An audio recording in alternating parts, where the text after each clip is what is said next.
नमस्कार, सगरमाथा टेलिभिजनको प्रस्तुति एसटिभी च्याटमा यहाँलाई स्वागत छ। म सुनिल दाहाल। राष्ट्रपतिले नागरिकता विधेयक प्रमाणीकरण नगरिदिए पछाडि यतिखेर राजनीति ध्रुवीकरण भएको छ। तर्क वितर्क फरक फरक दृष्टिकोणहरू पेश भएका छन् र सार्वजनिक अभिव्यक्तिहरू दलीय पक्ष नै फरक फरक प्रस्तुत भएका छन्। के साँच्चै नै नागरिकता विधेयक प्रमाणीकरण नगरेर राष्ट्रपतिले असंवैधानिक कदम चालेको हो त? अहिले यो सबैको विषय चासोको विषय बनेको छ। तर एक पक्षले ठिकै पनि गरेको भनेर पनि सार्वजनिक प्रतिक्रिया दिइरहेका छन्।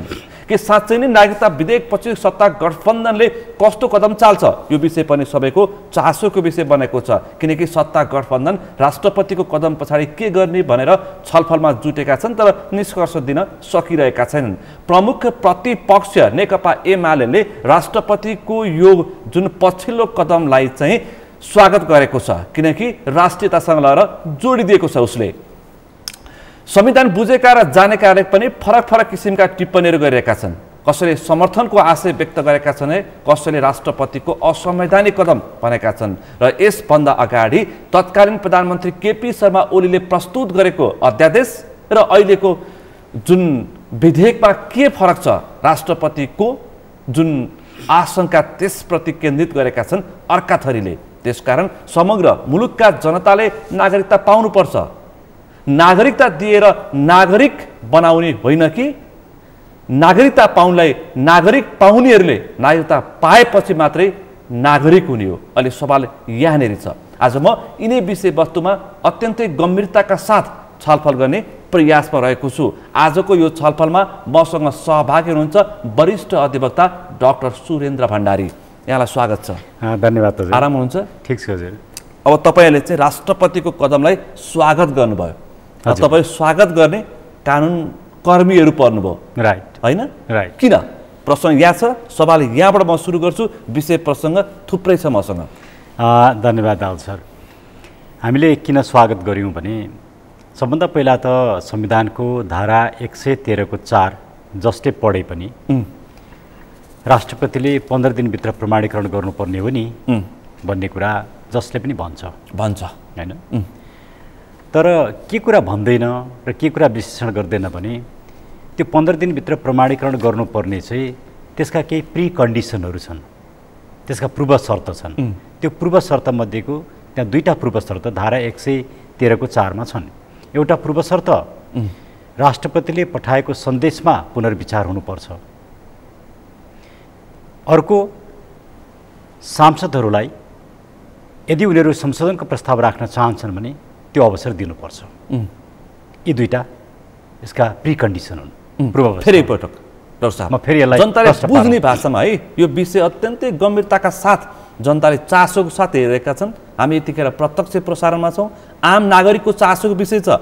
अन्य राजनीतिक घटनाक्रम भएको भए जनताले कमै चासो दिन्थे, तर नागरिकताको सवाल भन्ने बित्तिकै राष्ट्रियतासँग जोडिन्छ र यो मुलुकमा यो विषय अत्यन्तै गम्भीरताका साथ आम नागरिकले समेत चासोको रूपमा लिने गर्छ। त्यसकारण यो खुला सीमा, त्यसकारण नागरिकता यसरी जोडिन्छ। स्पष्ट ढङ्गले राष्ट्रपतिको कदम र अहिले देखेका समस्या तपाईँले जनताले बुझ्ने भाषामा आज बताइदिनुपर्छ। धन्यवाद हजुर। म कोसिस गर्छु। राष्ट्रपतिको कदम किन ठिक छ हामीले भन्यौँ तर्कसहित किन ठिक छ भन्ने कुरा चाहिँ सबभन्दा पहिलो कुरा चाहिँ राष्ट्रपतिको कदम संविधान सम्मत छ भन्ने मेरो तर्क। म यसलाई किन राख्छु, किन भन्ने प्रश्न आउँछ। जसले पनि संविधान पढ्दाखेरि त राष्ट्रपतिले सन्देशसहित विधेयक फिर्ता पठाएपछि फेरि जब दुईटै सदनले पारित गर्छन् र राष्ट्रपति कहाँ पठाउँछन् तब 15 दिनभित्र प्रमाणीकरण गर्नेछ भन्ने भाषा छ संविधानमा। संविधानको धारा 113 को 4 मा यो कुरा छ। भनेपछि प्रश्न के हुन्छ नि, के त हामीले चाहिँ संविधान नबुझेको हो त? त्यो 15 दिनभित्र प्रमाणीकरण गर्नुपर्ने कुरा त 15 दिन त गर्नु पर्यो नि भन्ने कुरा आउँछ। त्यसपछि तर त्यो धारा 113 को 4 लाई पढ्दाखेरि त्यही 4 ले नै दुईटा पूर्व शर्त राखेको छ। पूर्व शर्त भनेको ती कुरा पुरा गरेपछि मात्रै त्यो 15 दिन लागू हुन्छ। ती पूर्व शर्त के हुन् भने एउटा पुनर्विचार गर्नुपर्छ। त्यो सन्देशमाथि संसदले या प्रतिनिधि सभाले राष्ट्रिय सभाले दुवैले पुनर्विचार गर्नुपर्छ। अब पुनर्विचार भनेको के हो भन्ने कुरामा हामी छलफल गर्छौँ। त्यसले एउटा त्यसको पूर्व शर्त पुनर्विचार नम्बर 1। नम्बर 2, ती पार्लिमेन्टेरियनहरूले त्यो विधेयकमा या राष्ट्रपतिको सन्देशमा आफ्नो धारणा राख्न पाउने मौका उनीहरूले पाउनुपर्छ। जनप्रतिनिधि थलोले राष्ट्रपतिको चिन्तामाथि छलफल गर्ने अवसर प्राप्त गर्नुपर्छ। त्यो भएन। यी दुईटा पूर्व शर्त पुरा नगर्दाखेरि संसदले र सरकारले संविधानको धारा 113 को 3 र 113 को 4 को उल्लङ्घन गर्यो। ती पूर्वावस्था पुरा भएको भए राष्ट्रपति 15 दिनभित्र प्रमाणीकरण गर्न बाध्य हुनुहुन्थ्यो। उहाँसँग अप्सन हुँदैन थियो। राइट। संविधानको धारा 13 को 3 र 4 मा जनप्रतिनिधि छलफल गर्ने अवसर प्राप्त गरेको भए राष्ट्रपतिले यसरी अप्रमाणीकरण गर्न पाउने अवस्था हुँदैन, त्यो सुविधा रहन सक्दैन थियो। राइट। अनि पार्लिमेन्टले छलफल गर्दाखेरि राष्ट्रपतिको सन्देशलाई स्वीकार गर्न पनि सक्थ्यो, अस्वीकार गर्न पनि सक्थ्यो। त्यो पार्लिमेन्टको आफ्नो अधिकारको कुरा हो। पार्सल्ली स्वीकार गर्न पनि सक्थ्यो, पार्सल्ली अस्वीकार गर्न पनि सक्थ्यो। तर उसले स्वीकार गरेको र अस्वीकार गरेको कुरा चाहिँ छलफल गरेर लिखित दस्तावेजको रूपमा आउनुपर्छ। त्यहाँ छलफल पनि भएन, लिखित दस्तावेज त धेरै टाढाको कुरा। त्यसैले राष्ट्रपतिको कदम किन संवैधानिक छ भने संविधानको धारा 113 को 4 को पूर्वावस्था स्वयं संसदले र सरकारले पुरा नगरेको कारणले राष्ट्रपतिको कदम चाहिँ संवैधानिक छ। नम्बर 1। नम्बर 2, अब यसलाई प्रमाणित गरेर थुप्रै कुराहरू छन्, अहिले आउला प्रश्न म राख्छु। नम्बर 2, संविधानको धारा 113 को 4 को एउटा सानो खण्ड, 113 को 4 को पुरै एउटा सानो खण्ड 15 दिनभित्र भन्ने खण्ड मात्रै संविधान होइन, कम्प्लिट संविधान होइन। त्यो 15 दिनभित्र प्रमाणीकरण गर्दाखेरि हामी कुन विषयवस्तुभित्र छौँ? यहाँ निरपेक्ष रूपमा हेर्न मिल्दैन, हामी नागरिकताको विषयमा छौँ। नागरिकताको विषयमा एकाङ्की पनि बन्न मिल्दैन, एकदमै मिल्दैन। अनि नागरिकताको विषय कस्तो विषय हो भने मुलुकमा 2-3 वटा कानुनलाई संविधान सरहको कानुन मानिन्छ। त्यो संविधान त होइन, तर अलमोस्ट त्यति नै महत्त्वपूर्ण मानिन्छ। त्यसमध्ये एउटा कानुन हो ट्रिटी एक्ट अथवा सन्धिसँग सम्बन्धित, हामीले विदेशसँगको सम्बन्ध कसरी बनाउँछौँ भन्ने कानुन, सन्धि सम्झौतासँग सम्बन्धित कानुन। दोस्रो मानव अधिकार जुन फन्डामेन्टल राइट्स, ह्युमन राइट्ससँग रिलेटेड छ। तेस्रो नागरिकता जुन सार्वभौम सत्ता, राष्ट्रियता, राजनीतिक स्वाधीनतासँग जोडिएको हुन्छ। मैले 3टा कुरा क्याटेगोरिकली भनेको छु, सार्वभौम सत्ता, राष्ट्रियता, राजनीतिक स्वाधीनता, यी 3टा कुरासँग जोडिएको हुन्छ।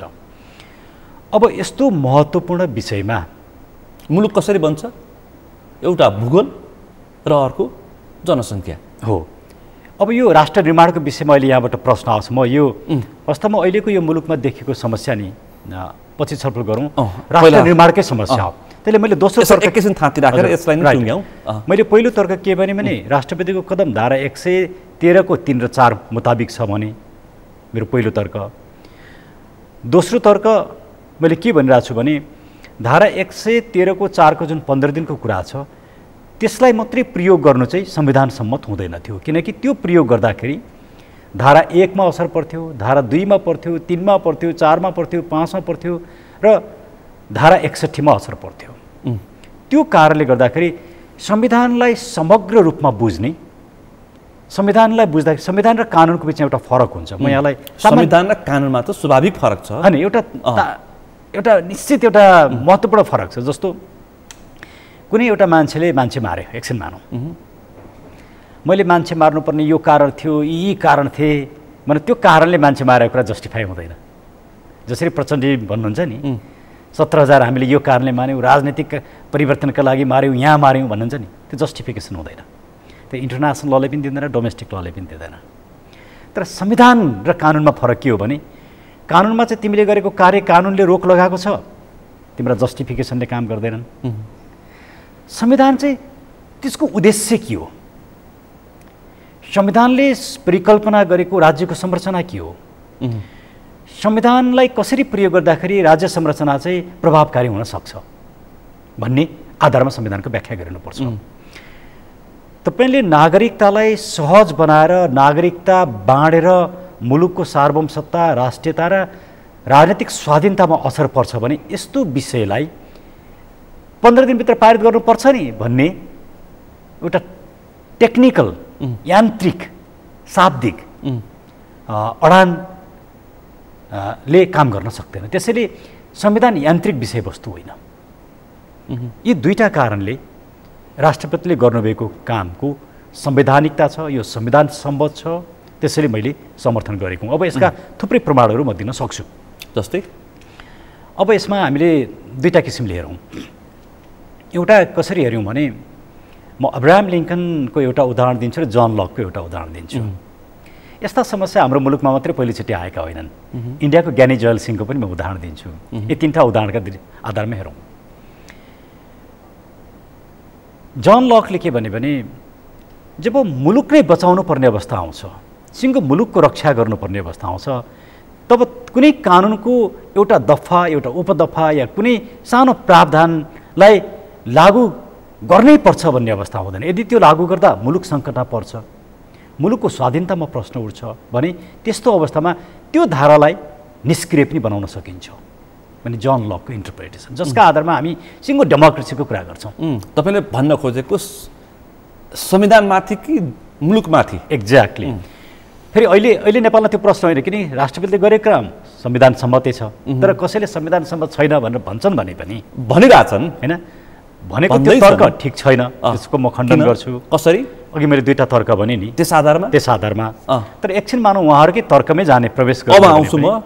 राष्ट्रपतिको यो विषय त यसरी तपाईँले स्पष्ट पार्ने प्रयास गर्नुभयो। राष्ट्रपति कार्यकारी हो कि राष्ट्रपति सेरेमोनियल हो भन्ने प्रश्नको जवाब पनि तपाईँले दिनुपर्छ। अनि पेचिलो सवाल यही हो। एकदमै राम्रो प्रश्न राखिदिनु भयो। जस्तो राष्ट्रपति एउटा संस्था हो, प्रत्येक संस्थाको एउटा इन्टिग्रिटी हुन्छ र प्रत्येक संस्थाको विस्डम हुन्छ। यो दुईटा कुरालाई हामीले बिर्सन हुँदैन, संस्थाको इन्टिग्रिटी र संस्थाको विस्डम। यी दुईटा कुरा नहुने हो भने संस्था के हुन्छ? यान्त्रिक हुन्छ। जस्तो यो टेलिभिजनको जुन क्यामेरा छ, म यहाँ बसिरहेको छु, म यहाँ बस्दा पनि यसले त्यही फोटो निकाल्छ, अर्को बस्दा पनि निकाल्छ। म बस्दाखेरि मात्रै पिक्चर आउने, अर्को बस्दा नआउने गर्दैन यसले। एकदम यान्त्रिक छ, यसले कसैलाई बास नै गर्न सक्दैन होइन। यो ग्लासमा जति पानी अट्ने त्यति मात्रै अट्छ, दालजी भएको कारणले बेसी अट्ने, सुरेनजी भएको कारणले कम अट्ने हुँदैन। यो कम्प्लिटली यान्त्रिक छ होइन।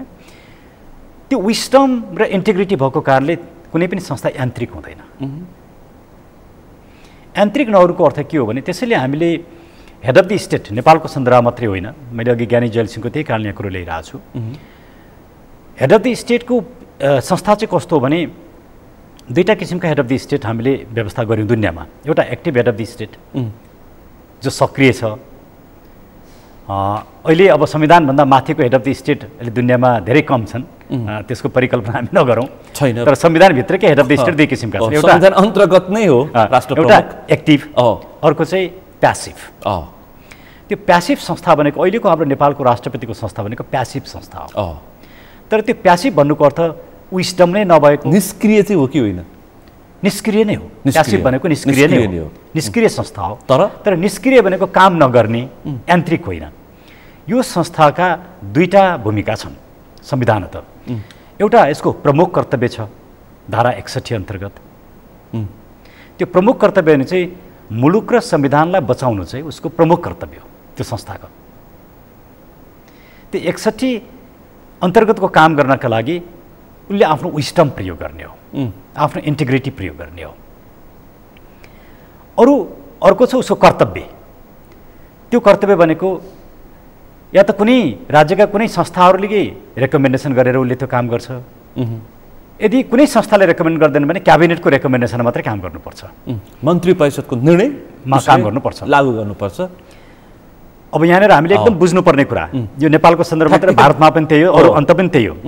जहाँ constitutional head of the state हुन्छ, संविधान अन्तर्गतको passive head of the state हुन्छ जुन एक्टिभ होइन, त्यसका दुईटा कर्तव्य छन्। एउटा प्रमुख कर्तव्य भन्ने संविधानले राखेको हुन्छ, अर्को कर्तव्य राखेको हुन्छ। त्यो कर्तव्य चाहिँ कुनै न कुनै निकायको सिफारिसमा या क्याबिनेटको सिफारिसमा मात्रै त्यो काम गर्न पाइन्छ, त्योभन्दा बाहिर जान पाइँदैन। अर्को चाहिँ के हुन्छ भने मुलुकको रक्षा गर्ने, संविधानको रक्षा गर्ने प्रमुख कर्तव्य त्यो चाहिँ कसैको रेकमेन्डेसन बिना पनि गर्नुपर्ने हुन्छ। मन्त्री परिषदको निर्णय पनि आवश्यकता पर्दैन। त्यसलाई हामी के भन्छौँ भने विभिन्न भाषामा यसको संविधानले भनेको हुन्छ क्या। जस्तो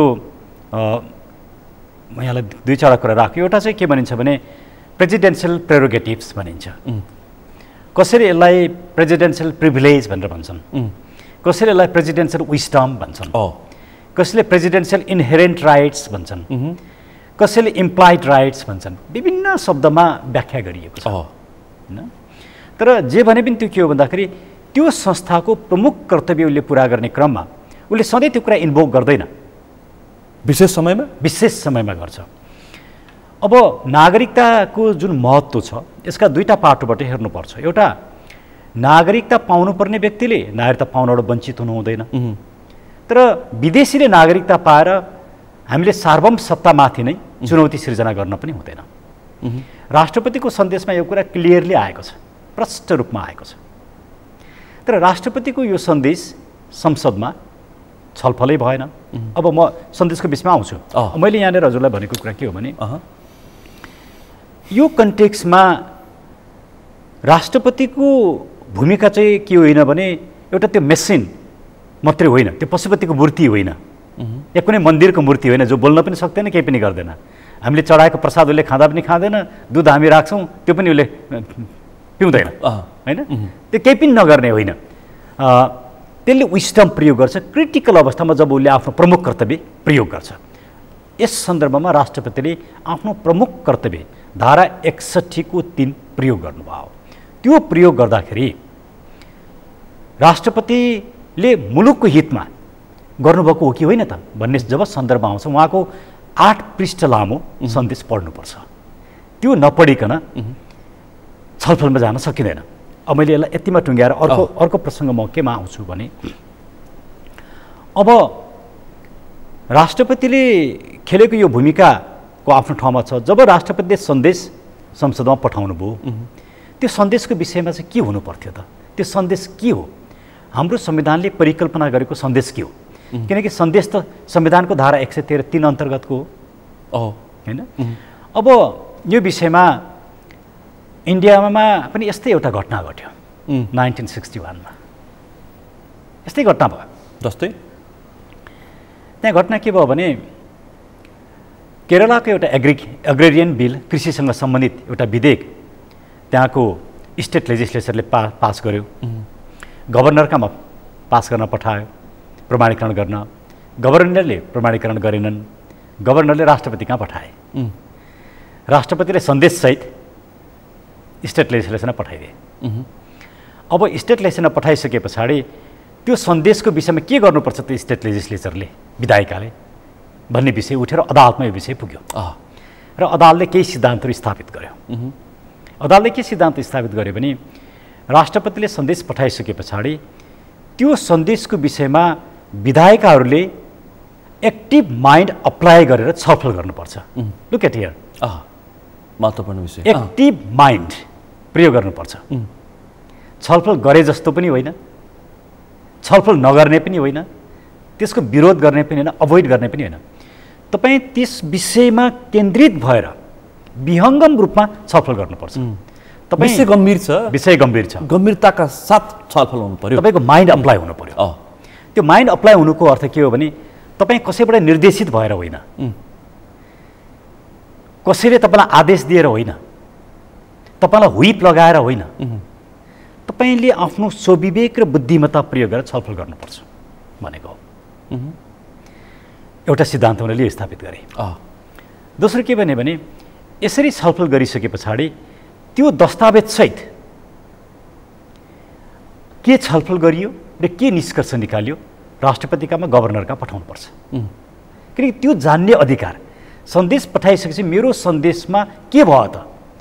किनकि त्यो पार्लियामेन्ट भनेको चाहिँ के भने पिपुलका रिप्रेजेन्टेटिभ हो, पार्लियामेन्ट प्रतिनिधि, साधारण भाषा पार्लियामेन्टेरियनहरू सबरेन होइनन्, जनताका जनप्रतिनिधि मात्र, एजेन्सी मात्रै हो। एजेन्सी त्यो एजेन्सीको अकाउन्टेबिलिटी को प्रति हुन्छ? सबरेन पिपुल प्रति, आम नागरिक प्रति। आम नागरिक चाहिँ सबरेन हुन्, सार्वभौम छन्। र त्यो सन्देश पठाइसकेपछि त्यो सन्देश आम नागरिकले थाहा पाउनुपर्छ। र के छलफल गरियो त?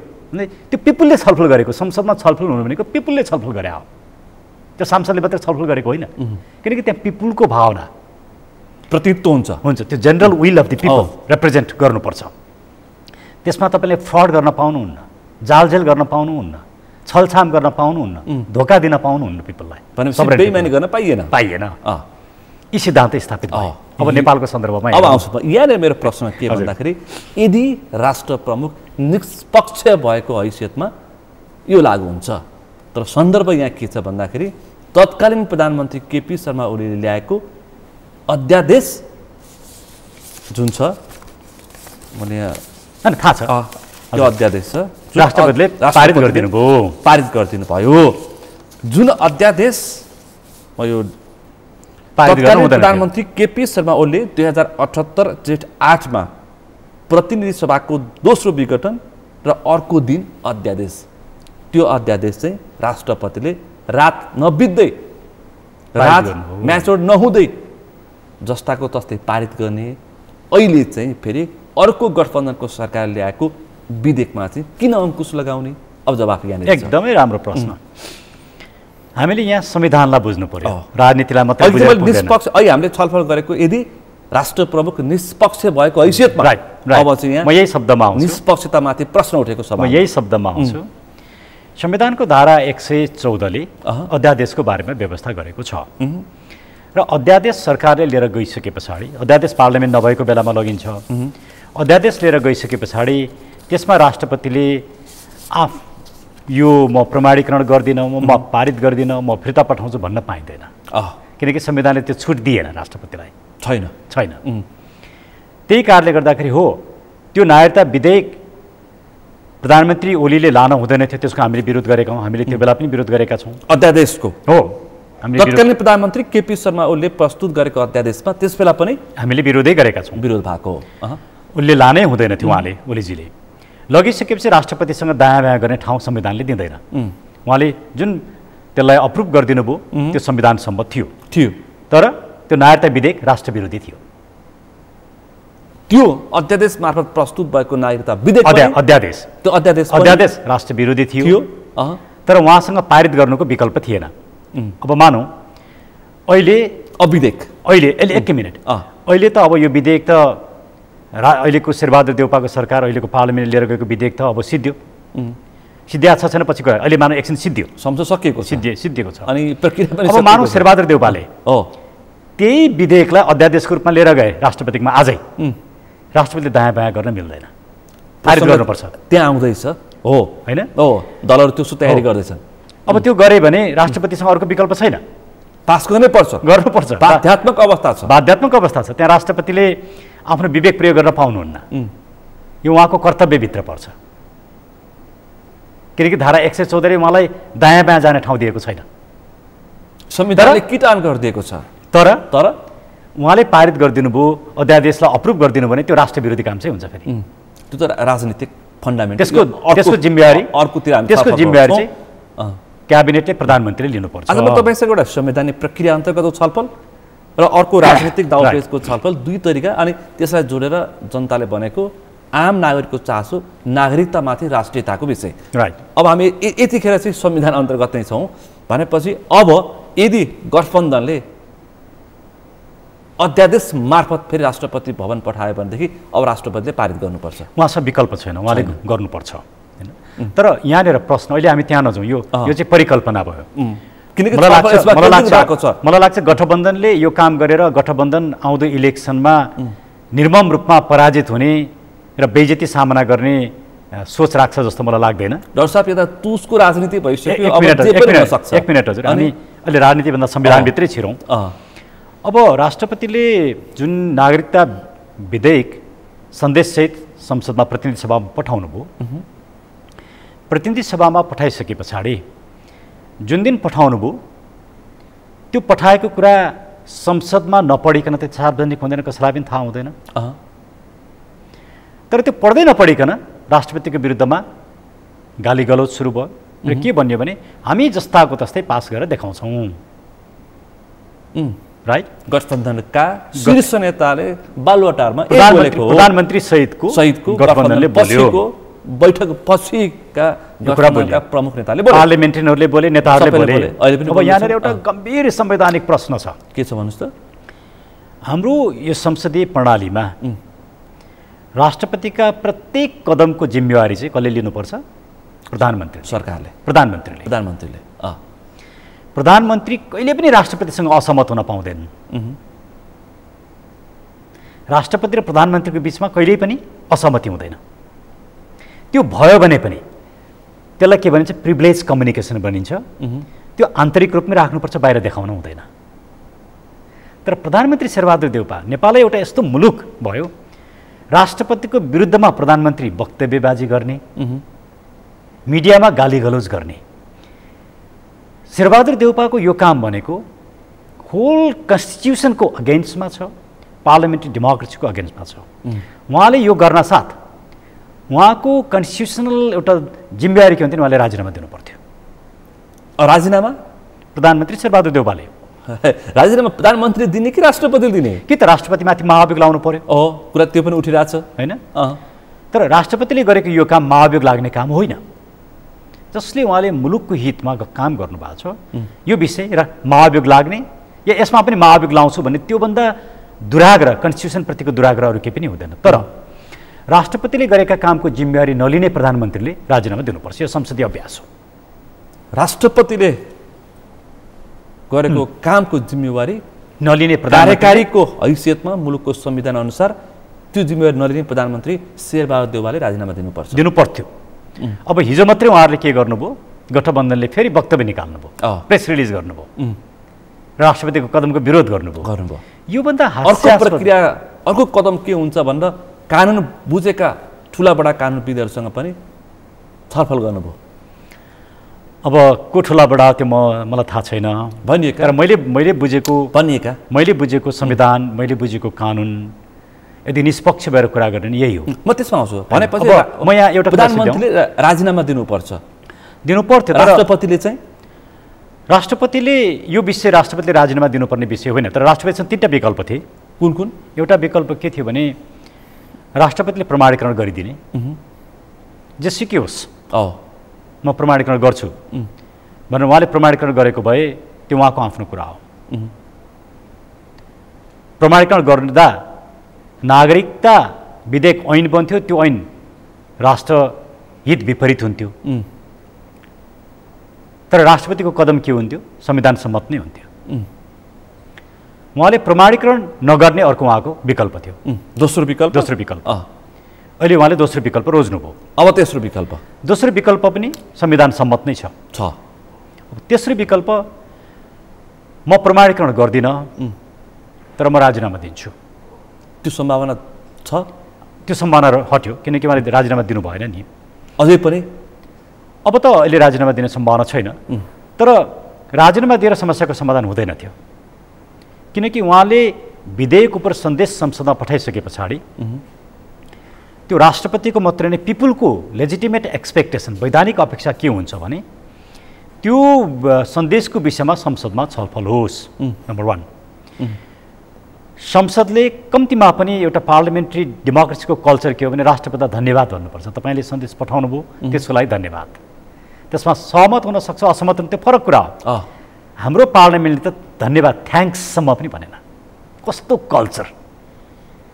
हाम्रो पार्लियामेन्ट कहाँनिर टिकेको छ, कहाँ अडेको छ, कुन मान्यतामा बसेको छ?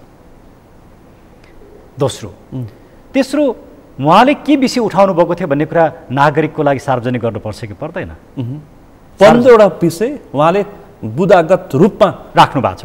जनप्रतिनिधिको थलोमा छलफल होस् भनेर उहाँले पठाउनु भएको छ। त्यो कुरा हामीलाई अनौपचारिक रूपमा मात्रै थाहा छ, मिडियाले ल्याएका छन् त्यसरी थाहा भएको छ। तर संसद त सबरेन पिपुलहरूको प्रतिनिधि हो नि। 3 करोड नेपाली जनताको प्रतिनिधित्व गर्छ। उसले त्यो 3 करोड नेपालीको लागि त्यो जानकारी दिनुपर्छ। कम्तीमा आफ्नो बुझेका पढेका मान्छेलाई मात्रै होइन, दूरदराजको जनतालाई पनि त्यति मात्रै होइन, त्यो त राजपत्रमा निकाल्नु पर्थ्यो। यसरी राष्ट्रपति महामहिम राष्ट्रपतिज्यूले पठाउनु भएको सन्देश यो राजपत्रमा निकालिएको छ, निकाल्नु पर्थ्यो सार्वजनिक जानकारीलाई। केही पनि गरिएन, छैन। तर उहाँहरू प्रतिशोधपूर्ण तरिकाले काम गर्नुभयो। कि संसद प्रतिशोधपूर्ण तरिकाले काम गर्ने थलो हो? होइन, पिपुलले नहुनु पर्थ्यो। पिपुलले तिमी प्रतिशोध राख भनेर पठाएको हो? होइन नि। त्यसैले यो सन्देशको विषयमा संसद एकातिर सरकारले जिम्मेवारी लिएन, प्रधानमन्त्री संसदीय मूल्य र मान्यता खास गरिकन धारा 66 को 2 विपरीत उहाँले काम गरिरहनु भएको छ भने अर्कोतिर संसद आफै 113 को 3 र 4 विपरीत काम गरिरहेको छ। यो अवस्थाले एउटा संवैधानिक सङ्कट निम्ति आयो। अब यो अदालती प्रक्रियामा जान सक्छ कि सक्दैन? तपाईँ हिजो अदालत जानुभयो तर तपाईँको रिट खारेज भयो होइन? हो। अब यो विषय अत्यन्तै गम्भीर विषय, नागरिकता वितरण गर्ने विषय र नागरिकता वितरणलाई विभिन्न कोणबाट आशंका र अझै डरलाग्दो अवस्थामा बुझ्छन्। तपाईँ त्यसलाई बोकेर कोर्ट जानुभयो। हजुर, कोर्टले तपाईँलाई स्वीकारेन। प्रक्रिया के हुन्छ अब यहाँ हाम्रो पहिला त हाम्रो रिट के थियो त्यो बुझ्न जरुरी छ। मैले लिएर गएको रिट चाहिँ त्यसमा 3टा विषय उठाएको थियो। एउटा राष्ट्रपतिकामा जुन दिन पार्लियामेन्ट्री प्रतिनिधि सभाले प्रमाणीकरण गर्न पठायो त्यही दिन मैले रिट दर्ता गरेको थिएँ, लिएर गएको थिएँ र त्यसमा 3टा विषय उठाएको थिएँ। एउटा, राष्ट्रपतिले प्रमाणीकरण गर्नु हुँदैन। दोस्रो, यो संसदले राष्ट्रपतिले पठाएको सन्देशको विषयमा व्यापक रूपमा छलफल नगरिकन प्रमाणीकरण गर्न पठाउन मिल्दैन। तेस्रो, यसरी सन्देशको विषयमा छलफल नगरेको कारणले त्यो सिङ्गो प्रक्रिया गलत छ, किनकि राष्ट्रिय नागरिकता विधेयक पहिलोचोटि प्रतिनिधि सभाले पास गर्दाखेरि त्यहाँ जम्मा 46 जना सांसद मात्रै छन् भन्ने कुरा मिडियामा आएको छ। त्यसका फुटेजहरू छन्। भनेपछि यस्तो अवस्थामा त्यो चाहिँ सिङ्गो मुलुकप्रतिको चाहिँ एउटा घात भयो। मैले यो कुरा किन भनेको भने मलाई यहाँलाई 3टा उदाहरण दिन्छु। वेस्टर्न सहारा हामी काइफ लाई हेरौँ र खास गरिकन वेस्टर्न सहारालाई हेर्ने भने के देखिन्छ भने वेस्टर्न सहाराको भूभाग नेपालभन्दा ठुलो छ तर अहिलेसम्म मुलुक हुन सकेको छैन।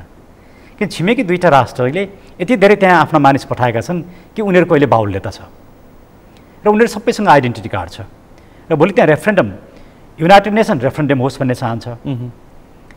रेफरेन्डममा गएर त्यो मुलुक स्वाधीन हुनै सक्दैन। रेफरेन्डम हुनासाथ या त एउटा मुलुकमा गाब्ने या त अर्को मुलुकमा गाब्ने निर्णय हुन्छ, किनकि त्यहाँ दुवै मुलुकबाट यति धेरै सङ्ख्यामा आएका छन् कि त्यहाँको इन्डिजिनस कम्युनिटी चाहिँ एकदमै माइनोरिटीमा परिसक्यो। त्यसले नागरिकता एउटा यस्तो विषय जसले सिङ्गो मुलुकलाई नै समाप्त पारिदिन सक्छ। त्यसैले यस्ता विषयहरू गम्भीर हुन्छन्। मैले एउटा यो उदाहरण दिएँ। दोस्रो, सिक्किमको उदाहरण हेरौँ। सिक्किमको संसदले नै निर्णय गरे होइन र, पार्लियामेन्टले निर्णय गरे होइन र? पार्लियामेन्टले पनि त राष्ट्रघात गर्न सक्दो रहेछ नि, फ्रड अन दि कन्स्टिट्युसन गर्न सक्दो रहेछ नि। त्यसैले नागरिकताको विषय ज्यादै संवेदनशील विषय हो। काइबको पार्लियामेन्टले के गर्यो होइन, 95%ले हामीलाई त रुसले बिजुली पनि दिने भयो, ग्यास पनि दिने भयो, चुलोसम्म ग्यास आउने भयो, सित्तैमा दिने भयो, किन रुसमा नगाबिने भनेर गाभ्य होइन, निर्णय गरे होइन र? भोलि हामीले एक किसिमको पपुलेसन मुलुकमा थुपारेर भोलि त्यो निर्णय भयो भने के भन्छ? पार्लियामेन्टमा को पुग्छ? चिन्ता त्यही हो। पार्लियामेन्टमा को पुग्छ? त्यही विदेशी पुग्छ, किन उसको त मेजोरिटी हुन्छ नि। हुन्छ। मैले यहाँलाई दुईटा तथ्य दिउँ। अस्ति हामी चुच्चे नक्सा पेश गर्दाखेरि हामीले दिने दृष्टान्त सरितागिरी, मैले व्यक्ति इङ्गित गरेँ तर त्यो एउटा दृष्टान्त हो। म अहिले सरिताजीको बारेमा केही पनि नभनौँ, म यहाँलाई अर्को उदाहरण दिन्छु। किनकि यो त संसदमा दर्ज भएको विषय हो, आम नागरिकलाई सबैलाई यो विषय थाहा छ। सरितागिरीले चुच्चे नक्सामा देखाएको असन्तुष्टि मानिसहरूले त्यसलाई रूपमा प्रस्तुत गरिरहेछन्। अब म हजुरलाई 2015 सेप्टेम्बरमा त्यसबेलाका भारतका गृहमन्त्री राजनाथ सिंह, अहिले डिफेन्स मिनिस्टर छन्, उनले के भने नेपालमा भएको सबै नागरिकहरूमध्ये 30% चाहिँ भारतीयले नागरिकता लिएका छन्। 1 करोड जनसङ्ख्या हाम्रा छन् भनेको छ। अब यो तथ्य कस्तो गजबको छ क्या। 2032 सालदेखि 2063 सालसम्म हामीले जुन नागरिकता टोली बनाएर नागरिकता बाँड्यौँ त्यो सङ्ख्या 1 करोड 5 लाख छ। राजनाथ सिंहको यो बनाएर यो तथ्य ठ्याक्कै मिल्छ, सूचनामा आधारित छ अनि यो त गृह मन्त्रालयको तथ्याङ्कमा आधारित छ। तथ्याङ्कमा आधारित छ। अब अर्को, हाम्रो संविधान जब जारी भयो, जारी हुने बेलामा भारतले 7 बुँदाको असहमति राख्यो। त्यसमध्ये एउटा बुँदा के थियो? नागरिकता। अब अहिले नागरिकता विधेयक संसदले पारित गरेपछि पहिलोचोटि हाम्रो संविधान दिवसमा भारतको एकजना मन्त्री नेपालको राजदूतावास दिल्लीमा भएको राजदूतावासमा आए पहिलोचोटि। कन्टेक्स्ट के थियो? नागरिकता विधेयक पारित भएको थियो। अब यो नागरिकता विधेयक कसरी पारित भयो? प्रचण्डजी इन्डिया जानुभयो, आरजेजी इन्डिया जानुभयो, अनि जुन हाम्रो संसदमा 7 वर्ष नेपाली नागरिकसँग विवाह गर्ने विदेशी महिला 7 वर्षसम्म बसोबास गरेपछि मात्रै नागरिकताको प्रक्रिया चलाउन पाइन्छ, नागरिकता पाइन्छ भन्ने क्लज हटाइयो। हाम्रा महान प्रचण्डजीले हटाउनु भयो। उहाँले त आफूलाई महान ठान्नुहुन्छ नि, जसले यति ठुलो राष्ट्रघात गर्नुभयो। 7 वर्षको प्रावधान हटाएर आजको भोलि नागरिकता दिन पाउने कुरा गर्नु भने उहाँ के भन्नुहुन्छ? प्रतिगमनको कुरा गर्नुहुन्छ। यो नागरिकता विधेयकको विरोध गर्ने प्रतिगमनकारी, अनि उहाँ चाहिँ डेमोक्रेट। तर उहाँको अर्को तर्क छ है, 2063 को अन्तरिम संविधानमा नेपालमा 2046 चैत मसान्त अघिसम्म जन्मेर स्थायी रूपमा बसोबास गर्दै आएका र 2064 को संविधान सभा निर्वाचन चैत 28 भन्दा अगाडि निवेदन दिएका व्यक्तिलाई जन्मको आधारमा नागरिकता दिने हो। त्यसकारण यो त अहिले होइन, यो त अहिले छलफलको प्रक्रियामा छ। यसअघि नै जो वैवाहिक अङ्गीकृत नागरिकताको सवालमा हतम्याद छैन, यो कसरी नबुझेको भनेर उहाँहरू यो तर्क गर्नुहुन्छ। यो तर्कलाई के भन्नु? उहाँहरूको यो तर्क एकदमै गलत तर्क। कसरी? अब राष्ट्रपतिले यो विधेयक रोक्नुको पछाडि मैले अघि दुईटा कारण दिएँ, संविधान सम्मत छ भनेर। तेस्रो कारण के हो भने यो भारतमा पनि प्र्याक्टिस भएको छ र ज्ञानी जयल सिंहको उदाहरण पनि त्यही हो वास्तवमा। होइन, मैले हतम्याद होइन, म हतम्यादकै कुरामा आउँदैछु। नेपालको संविधानको धारा 11 को 2 र 3 मा यो संविधान जारी हुँदाका बखत, यो संविधान प्रारम्भ हुँदाका बखत भन्ने शब्द राखियो। राइट। यो संविधान प्रारम्भ हुँदाका बखत नागरिकता पाउने भनेको के हो? जन्मका आधारमा। के हो भने 2063 सालको संविधानको धारा 8 अन्तर्गत। धारा 8 ले के भन्यो? 2046 साल चैत मसान्तभित्र नेपालमा जन्मिएर बसोबास गरेका नागरिकका सन्तानले नेपालको नागरिक पाउनेछन् भने हो। मान्छे 72 सालको संविधानको जारी हुँदाको कानुन के हो? 63 सालको संविधान हो। त्यो बेलाको कट अफ डेट के हो? 46 साल चैत मसान्त हो। त्यो 46 साल चैत मसान्तलाई हटाएर अहिलेको विधेयकले के गर्यो? 2072 साल असोज 3 गते राख्यो। संविधानमा 2072 साल असोज 3 गते भनेर राखिएको छैन। 2072 साल असोज 3 गते राख्नुपर्ने भए संविधान निर्माताले राख्न सक्थे। संविधान निर्माताले राखेका छैनन्। किन राखेन भने त्यो राख्दा 63 सालको संविधान भएको कुराको विपरीत हुन्थ्यो। उनीहरूले त्यसैलाई मान्यता दिएको कारणले राखेको हो। अब अहिले विधेयकमा 72 साल असोज 3 गते राखेपछि त्यो चाहिँ के भयो? त्यो व्यवस्था चाहिँ संविधानसँग बाजियो। यसलाई हामी रेपग्नेन्सी भन्छौँ कानुनी भाषामा। It is repugnant. यस्तो रेपग्नेन्सीको अवस्थामा त्यस्ता विधेयकलाई प्रमाणीकरण नगर्ने काम राष्ट्रपतिले गर्न सक्छन् भन्ने कुरा ज्ञानी जयल सिंहको उदाहरण र भारतीय अदालतमा भएका थुप्रै निर्णयहरू छन्। दृष्टान्त। त्यसले यो तेस्रो ग्राउन्डमा पनि राष्ट्रपतिको कदम के छ? संवैधानिक छ। अब उहाँहरूले जुन कुरा भनिरहनु भएको छ, उहाँहरूले भनेको कुरा चाहिँ हतम्यादको क्लज नै छैन अहिलेसम्म। छ नि, त्यो भनेकै के हो भन्दा 46 साल चैत मसान्त। त्यो कुरा त हामीले क्लियरली भनिसक्यौँ। 46 साल चैत मसान्त, 2046 साल चैत मसान्त अघिसम्म अब अर्को कुरा स्थायी रूपमा बसोबास गरेका र त्यस्ता नागरिकका सन्तानले नेपालको नागरिकता पाउँछन्। अब उहाँहरूले बदमास चाहिँ के गर्नुभयो? 2063 सालमा नागरिकता ऐन ल्याउनु भयो। 63 सालको संविधान, अन्तरिम संविधान जारी भएकै छैन। त्योभन्दा अगाडिको संविधान 47 सालको संविधान पार्लियामेन्टको घोषणा चाहिँ खारेज भइसकेको छ। त्यो बिचमा संविधानविहीन हामी संविधानविहीन रूपमा 63 सालको नागरिकता ऐन ल्याउनु भयो।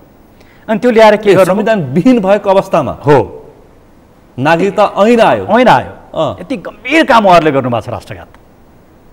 त्यतिखेर त्यो 63 सालको 12 लाख नागरिकता 63 सालको नागरिकता ऐनमा कुन संविधान टेकेर त्यो ऐन आएको उल्लेखै हुन सकेको छैन। संविधानको आधारशिला बिना, फाउन्डेसन बिना कुनै पनि ऐन आउन सक्दैन। त्यसरी ऐन ल्याइयो र उहाँहरूले के गर्नुभयो? डाक्टर साहब, 46 सालको संविधानलाई कोल्याप्स गरेको अवस्थामा 47 सालको संविधान 47 सालको संविधानलाई कोल्याप्स भएको अवस्थामा 63 सालको संविधान नआएको अवस्थामा अन्तरिम संविधान लागू नभएको अवस्थामा नागरिकता ऐन 12 लाखलाई नागरिकता वितरण गरियो 26 लाखलाई 12 लाख पनि भन्छन् एक थरीले त्यो 26 लाख गृहमन्त्रीको गृहमन्त्रीको डेटा डाटामा चाहिँ तर 26 लाख छ। डेटामा 26 लाख भनिन्छ तर 54 लाखलाई बाँडिएको भन्ने कुरा चाहिँ भारतीय मिडियामा आएको छ आउँछ हैन अब भारतीय मिडिया ठिक हो कि अब हामी ठिक हौँ त्यो आफ्नै किनकि सरकारले केही खण्डनै गर्दैन अब यो कन्टेक्स्टमा नेपाल सरकारको गृह मन्त्रालयमा जे तथ्याङ्क छ हामीले त्यसलाई मान्नु पर्यो। अब मैले हजुरलाई भनेको कुरा के हो भने यो अवस्थामा त्यो अन्तरिम संविधानले के गर्यो भने प्रश्न रोचक प्रश्न कि यही 63 पछि दिएको नागरिकतामा चाहिँ हजुर अब यसरी नागरिकता बाँडियो कि फर्जी बाउआमा पनि देखाएर नागरिकता वितरण भयो पछि उनीहरूले चाहिँ ती बाउआमाका फर्जी सन्तान बनेकाले सम्पत्तिको दाबी गरेपछि यो विषय चासोको विषय चिन्ताको विषय भयो। Right very very interesting issue वास्तवमा हामी अहिले विशेष गरी मध्य प्रदेशमाथि यो विषय टाउको दुखाइको विषय बनेको छ। एकदमै राम्रो वास्तवमा अहिले जो यो नागरिकता विधेयकको पक्षमा बोलिरहनु भएको छ उहाँहरू के भन्नुहुन्छ मधेसमा भएका मानिसहरूलाई नागरिकता दिनबाट वञ्चित गर्ने गरी नागरिकता विधेयकको विरोध गर्ने भन्नुहुन्छ उहाँहरू। तर वास्तविकता के हो भने अहिले हामीले नागरिकतालाई खुल्ला रूपमा नागरिकता दियौँ भने सबैभन्दा बेसी मार कसलाई पर्छ नि मध्य प्रदेशमा नै पर्छ किनकि हाम्रो खुल्ला सिमाना भएको कारणले गर्दाखेरि नागरिकताका पहिला समस्या बुझ्नु पर्यो। 5वटा समस्या एउटा खुल्ला सिमानाको कारणले समस्या छ दोस्रो नागरिकता टोली बनाएर बाँड्ने कारणले समस्या छ दोस्रो समस्या तेस्रो समस्या जन्मको यो कट अफ डेटलाई बढाउने सधैँ बढाउने तेस्रो समस्या त्यहाँनिर छ। चौथो समस्या अङ्गीकृत नागरिकमा वैवाहिक नेपालमा विवाह गरेर आउनलाई दिने समस्या छ र छैटौँ समस्या संविधानसँगै बाध्यका कानुनहरूको समस्या छ र संविधान आफैमा पनि रिभाइज गर्नुपर्ने अवस्था यी 5-6वटा समस्याहरू छन्। अब यी समस्याको सादृश्यतामा हेर्दाखेरि खुल्ला सिमानाका कारण नागरिकता पाएर आउने नेपाललाई एउटा यस्तो मुलुक भयो जहाँ नागरिकता बेचिन्छ भन्ने कुरा त मिडियामै आयो यहाँहरूकै मिडियामा आयो र यति पान पसलमा समेत के लेख्यो भने नेपालको नागरिकता यहाँ पाइन्छ भनेर भारतीय पान पसलसम्ममा लेखियो समाचारहरू पनि प्रसारण भए। यति हुँदा पनि सरकारमा बस्नेहरूलाई लाज लागेन यो स्वाभाविक बन्यो उहाँहरूका लागि र त्यो कारणले खुल्ला सिमाना कारणले नागरिकता वितरण सबभन्दा ठुलो मार कसलाई पर्छ हाम्रो मधेसका आदिवासीहरूलाई पर्छ रैथानेहरूलाई चिन्ता रैथानेहरूको हो चिन्ता रैथानेहरूको। तर हामीले यो सो भन्यो भने फेरि उसो भन्नेहरू पनि छैन त्यहाँका केही राजनीतिज्ञहरू जो भारतबाट आएका छन् र उनको बाबुले नागरिकता पाउनुभन्दा पहिला आफूले नागरिकता लिएका छन्। भन्नै पर्छ राजेन्द्र महतोको दृष्टान्त पेश यो यहाँहरूले नै मिडियाले नै राखेको कुरा हो छाप्ती छ उहाँको होइन बाउभन्दा छोरो जेठो यस्ता थुप्रै छन्।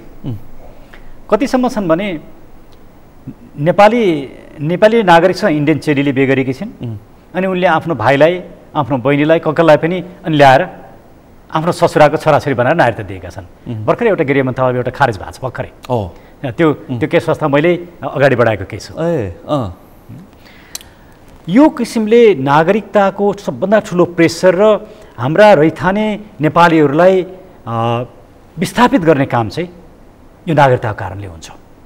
त्यसैले अहिले वीरगञ्जको एकजना भाइ हाम्रो आन्दोलनमा आउनुभएको थियो र उहाँले भन्नुभयो सर मेरा 2जना दाइहरू नागरिकता पाएका छन् मलाई नागरिकता दिएन भन्नुभयो। मैले यो त अन्याय हो किन दिएन त भन्दाखेरि नागरिकता टोली भएपछि मात्रै तपाईँले पाउनुहुन्छ भनेर दाइले नागरिकता पाउन नागरिकता टोली नचाहिने भाइले नागरिकता पाउन नागरिकता टोली चाहिने यो किन भनिएको भने यी यस्ता समस्या छन् भने ती समस्या देखाएर ती समस्याका नाममा विदेशीलाई अहिले भारतीय हुन् कि बङ्गलादेशी हुन् कि पाकिस्तानी हुन् कि श्रीलङ्कन हुन् कि खुल्ला सिमानाबाट आएका रोहिङ्गा हुन् कि यी सबैलाई नागरिकता दिने षड्यन्त्रमा सरकार र सत्ता लाग्यो। त्यसले हाम्रो सार्वभौम सत्ता हाम्रो नेपालीपना हाम्रो अस्तित्वमाथि सङ्कट उत्पन्न हुने खतरा बढ्यो। जस्तो भनौँ सिक्किमीकरण र फिजीकरण दृष्टान्त पेश गरेर हामी अहिलेको सबभन्दा राम्रो उदाहरण त काइब हो नि 2014मा भर्खरै भएको घटना हो। 2014मा काइबको संसदले के भन्यो हामी त रुससँग मिसिन्छौँ किनकि बिजुली फ्री पाउँछौँ। यहाँ यस्ता पनि मानिसहरू छन् यस्ता पनि मानिसहरूले पनि नेपालमा छन्। अनि इन्डियासँग मिसाइदियो भने त गाडीमा ट्याक्स लाग्दैन, मोटरसाइकलमा ट्याक्स लाग्दैन, सस्तो पाइन्छ नि भन्ने मान्छे पनि यहाँ प्रशस्त छन्। भन्छन् 46 लाखको गाडी 10-12 लाखमा चढ्न पाइन्छ नि। पाइन्छ, किन यहाँको देशका नेताले के गर्दैन? यिनीहरूले गर्नेवाला पनि छैनन्, यो देशमा हुनेवाला पनि छैन। यो देशका नेताले देशप्रति चिन्ता पनि व्यक्त गर्दैनन्, नागरिकको चिन्ता पनि छैन, बरु उतैबाट सुविधा हुन्छ भने किन भनेर। राइट। एक थरले आधी, अब भन्न त यो मिल्दैन, एक थरले आधी उत्तर आधी दक्षिणतिर मिसाउँदा के फरक पर्छ भनेर आम जनतामा त्यो किसिमको चिन्ता पनि छ। अनि यो त राजनीतिक निराशाको उपज हो नि, दलीय नेतृत्वको अभावको। यहाँले ठिक कुरा राख्नु, यो विषयमा त ठुला मिडियामा कार्यक्रम नै चले नि। हो, चलाइए अनि हामीलाई यी सबै कुरा टलरेट भए। अहिलेको यो हाम्रो शासन व्यवस्थाले, मैले अघि त्यही विषयमा आउँदै थिएँ, सबभन्दा ठुलो हाम्रो कमजोरी के रह्यो भने हाम्रो नेसन बिल्डिङ नै समाप्त पारियो। आज मुलुक नेसन बिल्डिङको क्राइसिसमा आयो। कुनै पनि व्यक्तिलाई, कुनै एउटा युवालाई यहाँले यहाँको मिडिया बाटोमा पठाउँ, 100 जना युवालाई आज सोधौँ, मलाई लाग्छ 98ले म अमेरिका जान पाएँ, म नेपालको नागरिकता छोडिदिन्छु भन्छ। 100ले चाहिँ भन्छ भन्दैन मलाई थाहा छैन, तर 98%ले भन्छ। हामीले मुलुकप्रतिको भावना, आस्था, नेसन बिल्डिङलाई यो ठाउँमा पुर्यायौँ हाम्रो राजनीतिले। अर्को दृष्टान्त डिबी चिट्ठा, ज्वलन्त उदाहरण।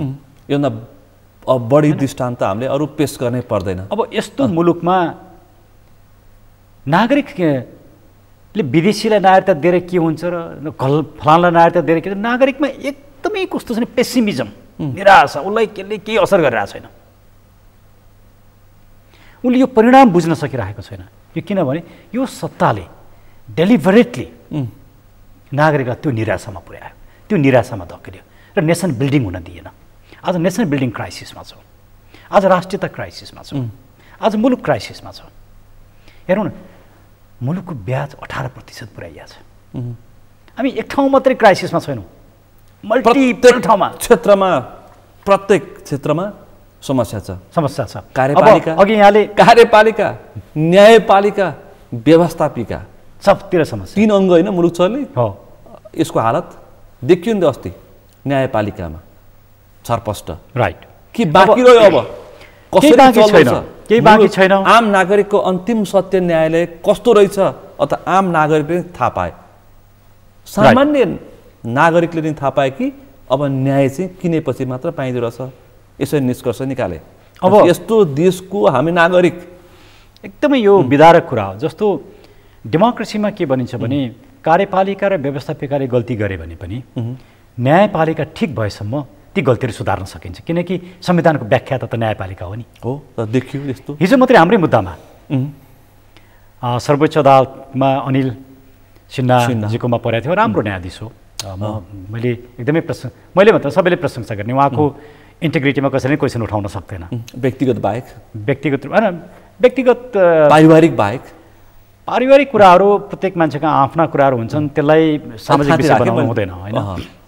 मलाई उहाँको पारिवारिक कुरा थाहा छैन, तर उहाँ ज्यादै राम्रो न्यायाधीश हो, त्यसमा विवादै छैन। तर उहाँले हिजो के भन्नु, हामी बेन्चमा बहस गर्दाखेरि अनि यस्ता सबै विषयहरू अदालतले निर्णय गरिदिनु पर्ने हो र भन्नु। अनि मैले भने जब पार्लियामेन्टले राष्ट्रपतिमाथि इन्सल्ट गर्छ, जब पार्लियामेन्टले धारा 113 को 3 र 4 लाई उल्लङ्घन गर्छ, त्यो उल्लङ्घन भयो कि भएन, सन्देश गइसकेपछि त्यो विषय पार्लियामेन्टले के गर्नुपर्छ, संविधानले के भनेको त्यो त व्याख्या गरिदिनु पर्यो नि अदालतले भन्दाखेरि उहाँ बेन्चमा बसेदेखि नै हाम्रो रिट निवेदनमा शोकजै नगर्ने मुडमा हुनुहुन्थ्यो। सुरुमै उहाँले भन्नुभयो, भिमार्जनजीले बहस गर्नुभयो, भिमार्जनले भन्नुभयो यो एकदम गम्भीर संवैधानिक महत्त्वको विषय छ, यसमा शोकज गरौँ अनि पछि अरू छलफल गरौँला भने चाहिँ म शोकज गर्ने विषयमै सोचिरहेको छु, गर्ने कि नगर्ने भनेर सुरुमै उहाँले भन्नुभयो। म त्यसैमा चकित थिएँ, एउटा न्यायाधीशले यस्तो माइन्डसेट लिएर कसरी इजलासमा बस्छ? अनिल सिन्हा जस्तो एउटा रेप्युटेड जज, अरूको कुरै नगरौँ। चोलेन्द्र शमशेरको घटनाले त न्यायपालिका के रहेछ, लयरहरू, हामी जस्ता लयरहरू हामी कहाँ रहेछौँ, न्याय कस्तो रहेछ भन्ने कुरा त बार भन्ने बित्तिकै तपाईँ जस्तो वकालत गर्ने पर्नुहुन्छ, बेन्च भन्ने बित्तिकै न्यायालय दिने पर्छ। 12 बेन्चको हालत के रहेछ भन्ने कुरा त अब मैले भने आम नागरिकले पत्तो पाइसके अब यति छरपष्ट भएको छ, अब बस नागरिक तहमा पुगेको छ। हो, अब चौतारीमा छलफल हुन्छ। अब एउटै मात्रै विकल्प छ। मैले अस्ति हामी केही कानुन व्यवसायले अहिलेका कानुन प्रधान न्यायाधीश दीपक कुमार कार्कीलाई हामीले भेट्यौँ र मैले भने अब न्यायाधीशहरूको सम्पत्तिको छानबिन नगर्ने हो भने सतै कुरा गरेर अब न्यायपालिका सुध्रिँदैन। न्यायाधीशहरूको सम्पत्ति पनि छानबिन हुनु पर्यो। किनभने यो सबै किन व्यथिति आयो भन्दाखेरि त न्याय किनबेच भएको कारणले आयो नि। सिन्डिकेट त न्याय किनबेच गर्ने रहेछ नि। जोलेन्द्र शमशेरको एउटा सिन्डिकेट रहेछ, अनि केही लयरहरूको अर्को सिन्डिकेट रहेछ, वरिष्ठ बनोदारको अर्को सिन्डिकेट। कुरा मिलिन्जेलसम्म सबै ठिक रहेछ, अनि कुरा नमिलेपछि छताछुल्लो हुँदो रहेछ, विस्फोट हुँदो रहेछ। मान्छे न्यायाधीशहरूको अहिलेको तलब सेवा सुविधाले सर्वोच्च अदालतका न्यायाधीशहरूको यो आलिशान जीवन हुन सक्छ? सक्दैन। त्यो त प्रश्न छैन। नेपाल सरकारले दिएको सेवा सुविधा अनुसार त त्यो प्रश्न सम्भवै छैन। अनि मैले दीपक कार्कीलाई यही भने तपाईँबाटै सम्पत्ति छानबिन सुरु गरौँ। दीपकजीको म प्रशंसा गर्छु। उहाँले भन्नुभयो मलाई केही आपत्ति छैन, म गर्छु, तर मलाई गर्न मेरै साथीहरूले दिँदैनन् भन्नुभयो। हरिकृष्ण कार्कीको प्रतिवेदनमा छ नि त। हरिकृष्ण कार्कीजीको प्रतिवेदनको विषयमा अस्ति एउटा बहसमै मैले भने हरिकृष्ण कार्कीजीले जसरी अदालतमा उहाँ राम्रो न्यायाधीश हो, काम गरिरहनु भएको छ, तपाईँ आफ्नो प्रतिवेदन लागू गर्ने काम गरिरहनु भएको छ कि छैन, यो प्रश्न बनिसकेको छ भन्नु मैले बनिसकेको छु। आफ्नै प्रतिवेदन लागू गर्ने उहाँ सोचमा हुनुहुन्छ कि हुनुहुन्छ? कति उहाँले गर्नुभएको छ, त्यो कति प्रयास गर्नुभएको छ? कतिपय मुद्दा मैले भने तपाईँले गर्नुभएको छैन। हरिकृष्ण कार्की र हरिकृष्ण कार्कीको प्रतिवेदन एकै ठाउँ आउनु पर्यो। अब उहाँ हुनेवाला प्रधान न्यायाधीश हो, अपकमिङ प्रधान न्यायाधीश हो होइन। यस्ता थुप्रै प्रश्नहरू छन्। न्यायपालिका अहिले सजिलो अवस्थामा छैन, तर न्यायपालिकालाई समाप्त पारेर न्यायपालिकाप्रति वितृष्णा सृजना गरेर मुलुकको समस्या समाधान हुँदैन। न्यायपालिकालाई बचाउनुपर्छ, न्यायपालिकाको आस्था र गरिमा राख्नुपर्छ। तर अब एकचोटि हामी न्यायपालिका दलीय स्वार्थमा फसेपछि कसो के लाग्छ? सम्भव भएन। त्यसले एकचोटि हामीले निर्ममतापूर्वक कार्यपालिका र न्यायपालिकाको चोसो मिसो मिलेपछि त सकियो, सिद्धियो। अब के गर्ने? मुलुक कहाँ पुग्यो? के हुँदैछ देशमा? अब हाम्रो रिट निवेदन खारेज भएको छ। अब कुन आधारमा खारेज भयो त्यो पढौँला। तर सँगसँगै प्रमाणीकरण गर्नुपर्छ भनेर रिट निवेदन परेको छ। अब त्यसमा अदालतले के गर्दो रहेछ हेर्न बाँकी छ। जान्छ होइन अब हेर्न बाँकी छ। किनकि हामीलाई 15 दिनसम्म हाम्रो सुनवाई भएन। दलहरूले के गर्लान्? दलहरू अब अदालतमा व्याख्या, हिजोको विज्ञप्ति त अदालतमा व्याख्या गराउन त्यति गहिरो छैन, सामान्य प्रकृतिको छ, विरोध मात्रै भएको छ राष्ट्रपतिको। उनीहरू राष्ट्रपतिले के गर्न सक्छन् होला? गर्न त केही पनि गर्न पाउँदैनन्, सक्दैनन्, सक्ने ठाउँमै छैन। महाभियोग त्यो सम्भवै छैन। राजीनामाको लागि दबाब, त्यो केही पनि सम्भव छैन। त्यो केही पनि सम्भव छैन। उहाँहरू अदालत जान सक्नुहुन्छ। त्यो अदालत हिजो नै समूह थापा र हाम्रो अर्को वकिल साहबहरूसँगको छलफलले पनि त्यो देखाइसकेको छ। उहाँहरू अदालत जान सक्नुहुन्छ। तर यस्तो विषयमा सरकार अदालतमा जानु राम्रो हुँदैन। सबभन्दा पहिला त प्रधानमन्त्रीले राष्ट्रपतिको कामको जिम्मेवारी लिनुपर्छ। अनि राष्ट्रपतिको विरुद्धमा आफै प्रधानमन्त्री। तर यो शम्भु थापा रमन श्रेष्ठको कुरा सुन्दाखेरि त उहाँको कुरा सुन्दाखेरि चाहिँ राष्ट्रपतिले राजीनामा दिनुपर्छ भन्ने खालको सङ्केत दिनुभएको छ उहाँले। उहाँहरूले हिजो प्रधानमन्त्रीसँगको छलफल पछाडिको आशय, उहाँहरूको त्यसमा मैले कुनै लजिक देख्दिनँ। किनकि राष्ट्रपतिले कहाँनिर संविधान उल्लङ्घन गर्नुभयो त? तार्किक रूपमा हुनु 15 दिन भन्ने शब्द पढेर त हुँदैन नि। तपाईँ उहाँहरू नै हो बहस गर्ने कि कन्स्टिट्युसनल एसेम्ब्ली संविधान सभामा संविधानमा 2 वर्ष क्लियरली लेखिएको थियो नि। त्यो बढाउने काम त उहाँहरूले नै गर्नुभयो नि, अदालतले नै गरेको हो नि। जनताले नबुझेको चाहिँ तपाईँहरू पनि वकालत गर्ने, उहाँहरू पनि वकालत गर्ने, वकालत गर्नेहरूकै वकालत फरक आएपछि मानिस आम नागरिक चाहिँ कन्फ्युजमा पर्दा रहेछन्, अन्यलमा पर्छन्। यो सधैँ उठ्ने प्रश्न। यो तपाईँले पढ्ने संविधान कानुन फरक, उहाँले पढ्ने फरक हुन्छ? एकदमै हुँदैन, एउटै होइन। यसमा हामीले पढ्ने पनि उयो होइन। यसमा 2-3 वटा कुराहरू हुन्छन्। एउटा चाहिँ के हुन्छ भने यो चाहिँ आम नागरिकको सामान्य चासो, तर अत्यन्तै गम्भीर चासो क्या यो। संविधान कानुनको व्याख्यामा एउटै दृष्टिकोण जरुरी हुँदैन, किनकि विभिन्न किसिमले यसको विश्लेषण हुन्छ। त्यसले फरक दृष्टिकोण हुनु स्वाभाविक हो।